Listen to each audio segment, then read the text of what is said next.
तो हेलो दोस्तों, स्वागत है यार विस्फोटक क्लासेस में आप लोगों का। तो अब जो विद्युत आवेश और क्षेत्र पहला चैप्टर है उसके हम लोग आगे लेक्चर में पढ़ रहे हैं। तो आज हम लोग किसके बारे में बात करेंगे, आप लोग थंबनेल वगैरह देख के आए होंगे और पढ़ के आए होंगे इसके बारे में कि किसके बारे में आज बात करेंगे हम लोग। तो यार देखो, जैसे ही गॉस की प्रमेय के अनुप्रयोग चल रहे हैं हमारे में, तो आज हम बात करेंगे कि एक गोला होता है, ठीक है। तो उसके गॉस की प्रमेय का यूज़ करके हम गोले के आसपास, यानी कि गोले के बाहर के बिंदु पे या गोले के पृष्ठ पे या अंदर के बिंदु पे कितना वैद्युत क्षेत्र या किस तरीके से निकालते हैं, उसके बारे में हम यहाँ पे बात करेंगे इस वीडियो के अंदर, ठीक है। लेकिन उससे पहले यार क्या होता है कि थोड़ा बहुत गोले की वही जानकारी लेनी चाहिए। अब आप कहेंगे कि क्या मतलब गोला, मतलब गोला तो गोला होता है, अब क्या, लेकिन गोले में भी देखो दो तरीके की वैरायटी आती हैं। जैसे मैं आपको बताता हूँ, अगर मैं गोले को दो भागों में बांटूँ, जिसे इंग्लिश में हम लोग स्पेयर भी बोलते हैं, तो कुछ दो तरीके से बटेंगे। पहला तरीका मैं ये कह सकता हूँ कि आप एक प्लास्टिक की बॉल देखते होंगे, ठीक है, वो भी एक गोला ही है। तो आपको प्लास्टिक की बॉल देख के अनुमान लग गया होगा कि उसके अंदर बिल्कुल कुछ नहीं भरा होता, हवा होती है और केवल बाहर बाहर से उसका पृष्ठ होता है। तो एक इस तरीके का गोला होगा हमारे पास, जिसे हम लोग गोलीय कोश बोलते हैं, ठीक है। यानी कि एक तरीके से वो एक शेल का काम कर रहा है। इंग्लिश में हॉलो स्फीयर भी बोलते हैं इसे हम, या शेल भी बोल सकते हैं, ठीक है दोस्तों। यानी कि इसमें होता है कि आपका केवल और केवल बाहर बाहर की सतह होगी और अंदर से खोखला होगा। जैसे एग्जांपल के लिए आप प्लास्टिक की बॉल समझ सकते हैं। फिर दूसरे तरीके से एक गोला आपका आएगा सॉलिड, ठीक है, जिसे हम ठोस गोला कहेंगे, ठीक है। यानी कि आप समझ लीजिए एक ऐसी बॉल जो अंदर से भी पूरी तरीके से भरी हुई है, जैसे लेदर की बॉल मैं कहूँ, अंदर से भी पूरी तरीके से भरी हुई है और बाहर से भी सॉलिड उसका पूरा का पूरा सरफेस है। तो ये दो तरीके के गोले होंगे, इसमें भी वैरायटी होगी। आपका एक होगा चालक, दूसरा अचालक। सेम टू सेम इसमें भी एक चालक और दूसरा अचालक। तो हम लोगों को क्या करना है, अब इन दोनों वैरायटी के गोलों में विद्युत क्षेत्र, अगर पॉइंट को बाहर रखूंगा मैं, यानी कि आपको एक बॉल दे दी गई और उससे थोड़ी सी दूरी पर पूछा गया कि इस बॉल के कारण बताओ विद्युत क्षेत्र आखिर कितना उत्पन्न होगा अगर मैं उस बॉल को आवेश दे दूंगा। तो कुछ इस तरीके से हम लोगों को क्या करना है, यहाँ पे पूरा विद्युत क्षेत्र के बारे में पढ़ना है, ठीक है दोस्तों। तो अब करना है कि हम लोगों को, सबसे पहले तो मैं आपको आज की जो वीडियो नंबर 1 है, इसमें मैं गोलीय कोश के कारण विद्युत क्षेत्र बाहर के बिंदु पे और अंदर के बिंदु पे बताऊंगा, और अगली वीडियो पे मैं सॉलिड के बारे में यहाँ पे बात करूंगा, ठीक है। ज्यादातर हिंदी मीडियम वाले हम लोग बच्चे क्या करते हैं, या जो भी स्टूडेंट है, वो खाली एक गोलीय कोश का रट के चले जाते हैं, और अगर गलती से अचालक या सॉलिड के बारे में आ जाए तो हम वही छाप के आ जाते हैं, जिसके कारण हमारा सब कुछ गलत हो जाता है। तो ऐसी गलती नहीं करनी है, समझना है कि किसके बारे में आपसे किस तरीके से पूछ रहा है। तो आइए चलिए शुरू करते हैं। फिर हम लोग ये मिटा देता हूं मैं।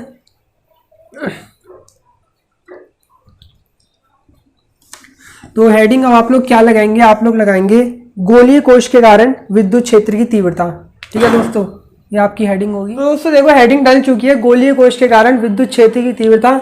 और पहले मैं आपको बाहरी बिंदु के लिए करके दिखाऊंगा, यानी कि अगर मान लो एक मैंने बॉल मान लिया, गोला मान लिया, उसके बाहर कोई पॉइंट लेके हम ये देखना चाहते हैं कि कितनी वैद्युत क्षेत्र वहां पे या किस तरीके से निकालेंगे। तो चलिए इसका डायग्राम बनाते हैं, क्योंकि देखो डायग्राम सबसे ज्यादा मेन होता है आपका फिजिक्स में। तो अब बनाते हैं हम लोग। मान लो आपको इस तरीके से एक ये गोलीय कोश दे दिया, ठीक है, एक प्लास्टिक की बॉल दे दी। अब जब भी हम इसे आवेश देंगे तो एक चीज मैं आपको बताना चाहता हूं कि आवेश इसके केवल और केवल पृष्ठ पे ही जाएगा, ठीक है, यानी कि अंदर नहीं जाएगा। अंदर तो पहले से भी खोखला है, लेकिन इसका मैं आपको रीजन बताता हूं, ये याद रखना, ठीक है।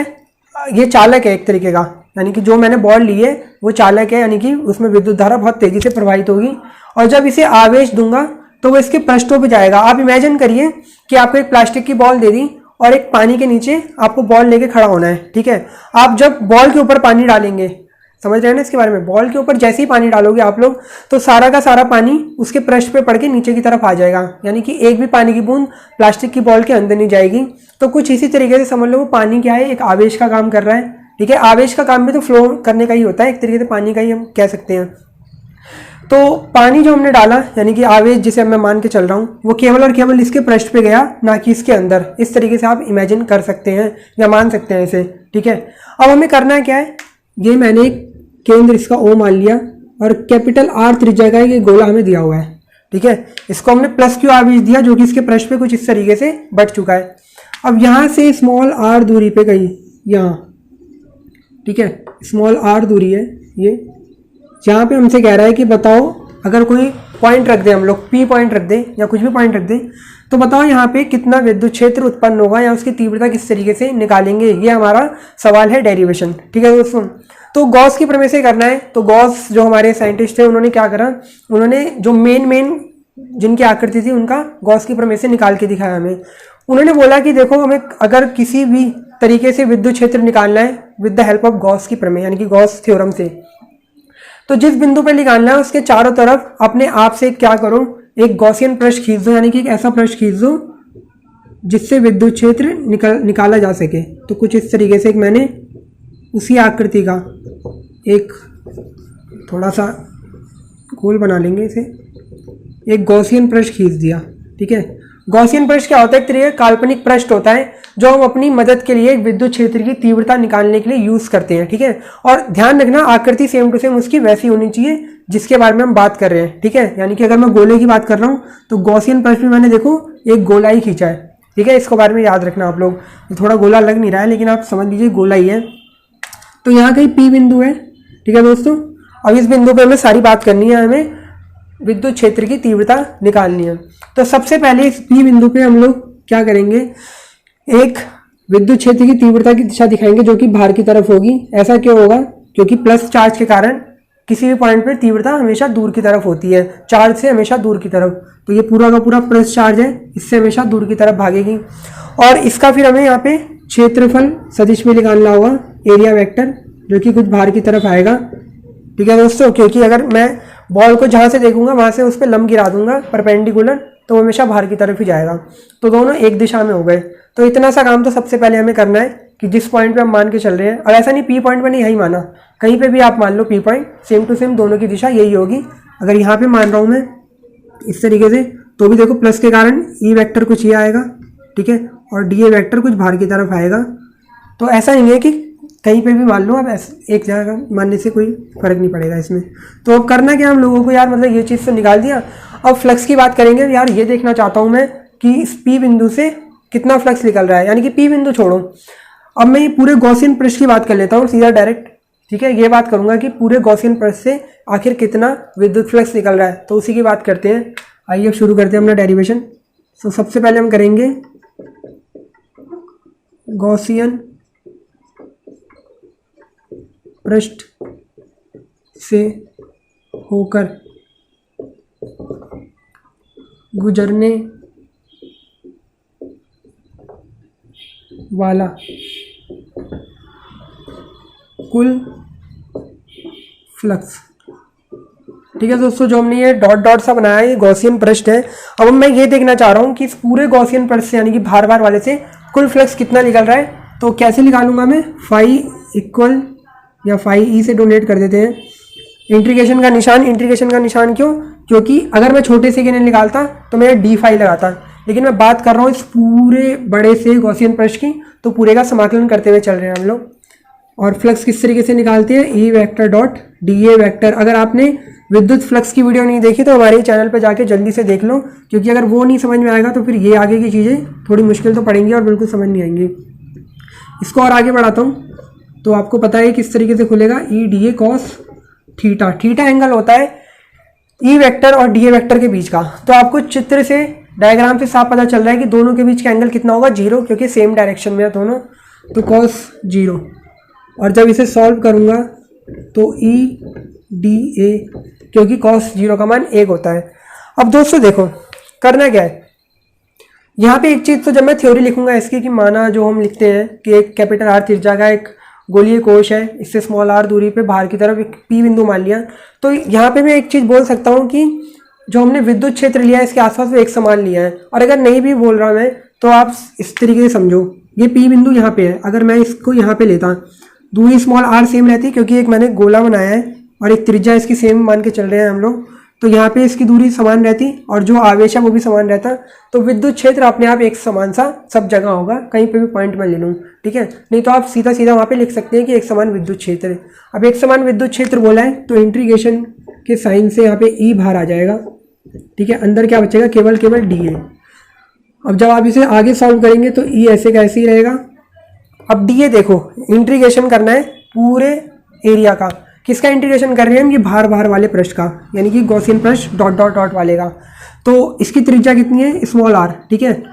इसको जोड़ूंगा इसको जोड़ूंगा, यानी कि पूरे का एरिया कितना हो जाएगा, 4 पाई स्मॉल आर का स्क्वायर। ये थोड़ा ध्यान देने वाली बात है, ठीक है। हम लोग क्या करेंगे, गलती से बहुत बच्चे करते हैं ऐसी गलती, कैपिटल आर स्क्वायर कर देंगे। इसका नहीं करना। देखो गॉसियन पृष्ठ का हम लोग क्या कर रहे हैं, हम देख रहे हैं इस पूरे बाहर वाले गॉसियन पृष्ठ से निकलने वाला विद्युत फ्लक्स, ठीक है। तो जब मैं बाहर वाले का कर रहा हूँ तो त्रिज्या भी मैं बाहर वाले की तो लूंगा यार, थोड़ा समझने वाली बात है। तो यहाँ करके मैंने इसे छोड़ दिया कुछ ये, ठीक है, यानी कि total phi is equal to मेरे पास इतना कुछ मिला होगा। अब मैं बात करता हूँ गॉस की प्रमेय की।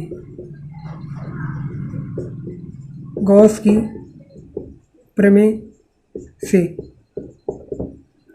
गॉस की प्रमेय में ये कहती है कि अगर हमें विद्युत फ्लक्स चाहिए, ठीक है, तो क्या करूँ, उसके अंदर जितना भी आवेश रखा है वो अपॉन एप्सिलॉन नॉट, यानी कि आवेश को एप्सिलॉन नॉट से भाग लगा दो तो उसके अंदर टोटल फ्लक्स आ जाएगा, ठीक है। तो अब मैं ये करूँ, लेकिन उससे पहले एक चीज़ और ध्यान देखो, हम बात कर रहे हैं इस पूरे गॉसियन पृष्ठ से गुजरने वाले वैद्युत फ्लक्स की। ध्यान से देखना, देखो समझने वाली चीज़ अभी है। और यहाँ पे Q अपॉन एप्सिलॉन नॉट मैंने कर दिया, लेकिन अगर थोड़ा सा दिमाग लग रहा है तो आप समझ गए होंगे कि बाहर बाहर वाले एरिया में तो हमारे पास क्या है, चार्ज है ही नहीं। चार्ज केवल और केवल अंदर वाली चीज़ में है, ठीक है। तो इसका मतलब मुझे यहाँ पे ये Q चार्ज है, ये इस पूरे के लिए नहीं है, ये अंदर वाले के लिए Q चार्ज निकालना होगा, यानी कि कितना आवेश है इस अंदर वाले मटेरियल में, यानी कि गोलीय कोश में, ये देखना होगा, ठीक है दोस्तों। बढ़ चुका है ना चार्ज इसमें। तो इसके लिए एक नई राशि आती है, यहाँ पे मैं दिखा देता हूँ, सिग्मा, आवेश पृष्ठ घनत्व जिसे कहते हैं हम लोग, ठीक है। क्या होता है ये, इसको होता है चार्ज अपॉन एरिया, ठीक है। यानी कि हम ये देखना चाहते हैं कि इसके प्रति एकांक क्षेत्रफल में कितना कितना चार्ज है, ठीक है। तो इसको हम एक नई राशि सिग्मा से दिखाते हैं, आवेश पृष्ठ घनत्व बोलते हैं। तो कुछ इसकी मदद से अब मैं क्या करूँगा, यहाँ पे Q आखिर कितना है इस एरिया में वो निकालूंगा, ठीक है। तो ध्यान से देखो, sigma is equal to Q upon, आपको चार्ज कौन से वाले एरिया पे नजर आ रहा है, इस वाले एरिया पे, यानी कि अंदर वाले गोलीय कोश में, जिसका एरिया होगा 4 पाई कैपिटल आर का स्क्वायर, ठीक है, क्योंकि ये त्रिज्या कैपिटल आर है इस वाले की। अंदर वाले पे चार्ज है तो अंदर वाले का एरिया लेंगे हम लोग। अब यहाँ से जब मैं Q की वैल्यू निकालूंगा तो sigma into 4 pi capital R square आएगी कुछ ये, ठीक है। तो अब मुझे क्या करना है, यहाँ पे Q की जगह ये वाली वैल्यू पुट कर देनी है, sigma into 4 pi capital R square upon epsilon not. इसे इक्वेशन 1 मान लिया, इसे इक्वेशन 2 मान लिया मैंने। अब दोनों का कंपैरिजन करूंगा, यानी कि फाई की जगह मैं ये वैल्यू रख सकता हूँ। तो समीकरण नंबर 1 व 2 से जब करूंगा तो इस सिग्मा की जगह ये वाली वैल्यू रख दूंगा, सॉरी फाई की जगह, और यहाँ पे मेरा बराबर क्या चल रहा है, ये E into 4 pi small r square. देखो 4 पाई से 4 पाई शॉर्ट हो गया, अब E निकालना है तो E ऐसे ही रहेगा, sigma upon epsilon not capital R square upon small r square. एक तो ये आपका फॉर्मूला कुछ आ गया, ठीक है दोस्तों। ये अब इतना छोड़ दोगे तो भी सही है, लेकिन थोड़ा इसको Q के पदों में अगर मैं आपको डिफाइन करके दिखाऊं तो मैं फिर से क्या करूंगा, इस सिग्मा की वैल्यू यहाँ से उठा के रख दूंगा, यानी कि मैं सिग्मा की जगह फिर से Q वाली वैल्यू डालना चाह रहा हूँ। तो E इज इक्वल टू, देखो सिग्मा बराबर क्या है, Q upon 4 pi capital R square, और यहाँ पे एप्सिलॉन नॉट तो ऐसे चल ही रहा है, capital R square upon small r square. कुछ नहीं करा, इस सिग्मा की वैल्यू रख दी Q upon 4 pi capital R square. तो आर स्क्वायर से आर स्क्वायर कट गया। अब मैंने कुछ इसे 1 अपॉन 4 पाई एप्सिलॉन नॉट ऐसे करके लिख दिया, 1 को 4 पाई एप्सिलॉन नॉट, और इस Q को आर स्क्वायर के साथ भेज दिया कुछ इस तरीके से, ठीक है दोस्तों। तो ये फॉर्मूला तो कुछ जाना पहचाना सा भी लग रहा है, जो हमने कराया था किसके लिए, कि किसी बिंदु आवेश के कारण विद्युत क्षेत्र की तीव्रता स्मॉल आर दूरी पे। तो कुछ ऐसा सीन देखने को मिलता है जब हम गोलीय कोश को या गोलीय कोश के बाहर से कोई चीज़ देखें बिंदु पे, ठीक है। ऐसा लगेगा कि जैसे मानो पूरा का पूरा आवेश इसके केंद्र पे, सेंटर पे रखा हुआ है, ठीक है। आपको एक फुटबॉल दे दी, उस पर चार्ज लगा दिया, ठीक है, फुटबॉल यानी कि प्लास्टिक की मान के चलो, और थोड़ा दूर रख दिया और आपसे कहा कि बताओ कि भैया इस पर कितना चार्ज है। तो जब आप उसे थोड़ा देखेंगे तो आपको ऐसा लगेगा, और थोड़ी दूरी पे रखा हुआ है, कि पूरा का पूरा चार्ज उस फुटबॉल पे नहीं है बल्कि उसके अंदर उसके केंद्र पे रखा हुआ है, और कुछ इस तरीके से ही ये डेरिवेशन प्रूफ होता है बाहर वाले बिंदु के लिए। इसका स्क्रीनशॉट ले लो। और एक चीज़ और समझ में आती है इससे, मैं ये कह सकता हूँ,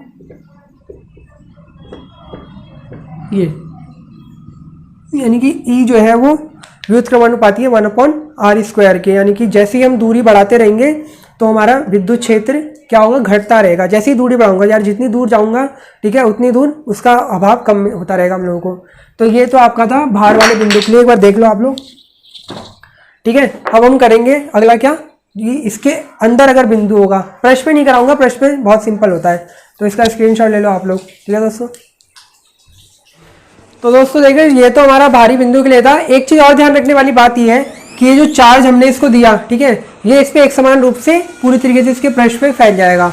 ठीक है दोस्तों, अब बात करते हैं हम उस बिंदु की जब बिंदु इसके गोले के अंदर होगा। तो मैं इसे मिटा देता हूँ। ठीक है, जब तक स्क्रीनशॉट ले लो आप लोग इसका एक बार फिर दोबारा से, अगर नहीं लिया है तो, और ले लिया तो बहुत अच्छी बात है, तो मिटा देते हैं। ठीक है इसे,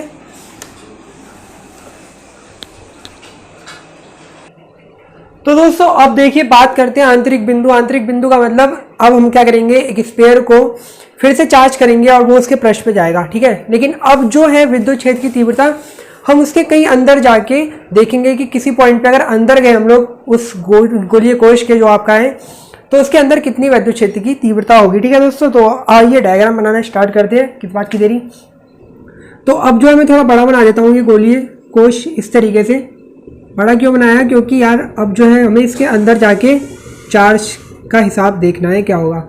जब चार्ज दिया तो एक समान रूप से इसके बाहर बाहर और सिर्फ इसके पृष्ठ पे ही फैल जाएगा कुछ इस तरीके से। ठीक है दोस्तों, केंद्र इसका वही O है और इसकी त्रिज्या हमने कैपिटल R मान के चल रहे हैं। ठीक है दोस्तों, थोड़ा यहाँ बना देता हूँ मैं। अब यहाँ पे कहीं अंदर मैंने इस पॉइंट पे या कहीं पे भी पॉइंट ले लेते हैं, इधर पॉइंट पे एक P बिंदु ले लिया जो कि स्मॉल r दूरी पे है। ठीक है, अब इस पॉइंट पे हमसे ये पूछ रहा है कि अंदर भैया आंतरिक बिंदु है, अंदर बिंदु हो गया इसके गोलीय कोश के, या बताओ कि विद्युत क्षेत्र की तीव्रता आखिर कितनी होगी। तो दोस्तों फिर क्या करना है हमें, जिस तरीके से हमें गॉसियन पृष्ठ खींचना पड़ेगा इस बिंदु के चारों तरफ। ठीक है, गोला बना देंगे इसके चारों तरफ, अच्छा सा गोला, थोड़ा सही बन चुका है। तो ये अपना गॉसियन पृष्ठ हो गया जो कि स्मॉल r त्रिज्या का होगा, यानी कि ये भी एक गोला ही हो गया स्मॉल r त्रिज्या का। हमने इस बिंदु P के चारों तरफ खींच लिया। ठीक है, अब इस बिंदु P पे विद्युत क्षेत्र की तीव्रता की दिशा क्या दिखाऊंगा मैं।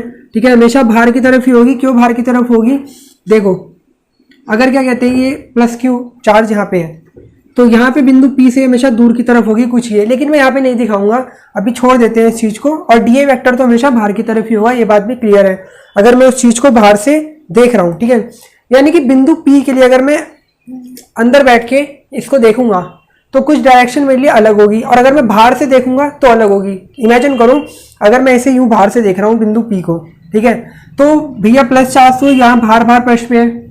ठीक है, तो विद्युत क्षेत्र की तीव्रता की दिशा प्लस चार्ज से बाहर की तरफ होगी, यानी कि कुछ मेरी तरफ होगी इस तरीके से।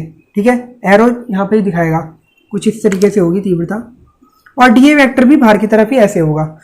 लेकिन अगर मैं इसके अंदर अब बैठ जाऊं, यानी कि इस P बिंदु पे अब अंदर बैठ चुका हूं मैं, ठीक है, बाहर प्लस चार्ज है, तो तीव्रता कुछ इस तरीके से अंदर की तरफ होगी। क्यों, क्योंकि प्लस चार्ज से दूर की तरफ जाती है।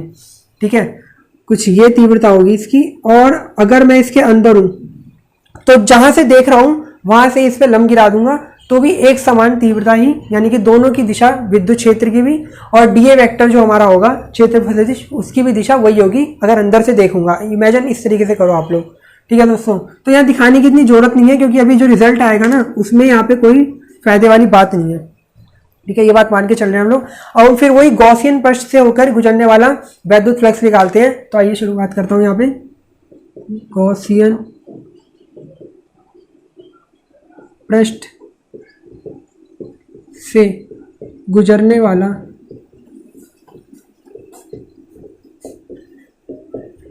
कुल वैद्युत फ्लक्स या फ्लक्स की बात कर रहे हैं। ठीक है, तो वो कितना होगा फाई ई, और फिर इंटीग्रेशन का निशान E vector dot D A vector. ठीक है, यानी कि E D A cos theta angle अभी मुझे पता नहीं है, लेकिन अगर मैं बात करूं, अगर मैं यहाँ पे शो करता तो वो 0 डिग्री का एंगल होता, लेकिन यहाँ पे मैंने दिखाया नहीं तो मैं इसे कॉस थीटा मान के चल रहा हूँ। ठीक है दोस्तों, अब वही वाली बात यहाँ पे एक समान मान के चल रहे हैं हम लोग, या अगर मैं कहीं पे भी लूँगा इस भी उस पर, तो विद्युत क्षेत्र का मान एक जैसा ही आएगा। ठीक है, यह बात खत्म कर देते हैं और इसे क्वेश्चन नंबर 1 बना देते हैं। क्यों? क्योंकि फिर डीए का मैं करूँगा, लेकिन कॉस थीटा फिर से यहाँ पे थोड़ी अभी अटकने डालेगा, तो यहाँ पे छोड़ दिया मैंने। ऐसी बात नहीं है, अगर इंटीग्रेशन करता डीए का तो 4 पाई आर स्क्वायर, यानी कि छोटे वाले के लिए मैं कर रहा था तो उसकी त्रिज्या लेके यहाँ कर देता, लेकिन एंगल के लिए मैंने यहाँ पे छोड़ दिया। फिर कॉस थीटा का भी मेरे को इंटीग्रेशन करना पड़ेगा, जो कि अभी आपको समझ में आ जाएगा कि क्यों नहीं करा यहाँ पे। अब मैं बात करता हूँ गॉस की प्रमेय से। अगर मैं गॉस की प्रमेय से निकालूँ यहाँ पे फ्लक्स, तो कुछ इस तरीके से वो निकलेगा, phi E equals Q upon epsilon not. ठीक है दोस्तों, लेकिन देखने वाली बात यह है कि इस छोटे से जो हमने यहाँ पे गोला बनाया है गॉसियन ब्रश, यहाँ पे कोई भी चार्ज है ही नहीं, आपको दिख भी रहा होगा, जिस कारण से अगर कोई भी चार्ज नहीं है तो Q बराबर 0, और जब इसको डिवाइड करूँगा तो आंसर भी 0 ही आएगा। यानी कि अगर मैं गॉस की प्रमेय से विद्युत फ्लक्स निकालने गया तो यहाँ पे मुझे 0 फ्लक्स मिलता है। क्यों? क्योंकि चार्ज केवल और केवल बाहर वाले पृष्ठ पे है, अंदर वाले पृष्ठ पे एक भी चार्ज नहीं है। अब जब मैंने इन दोनों का कंपैरिजन करा, समीकरण नंबर 1 का जो कि मैंने नॉर्मल फॉर्मूले से निकाला, और समीकरण नंबर 2 में मैंने गॉस की प्रमेय से निकाला, दोनों है तो एक ही चीज़, तो समीकरण 1 व 2 की जब तुलना करूँगा, तुलना करने से क्या होगा, E D A cos theta बराबर होगा इस 0 के। ठीक है, इन दोनों की तुलना कर दी मैंने।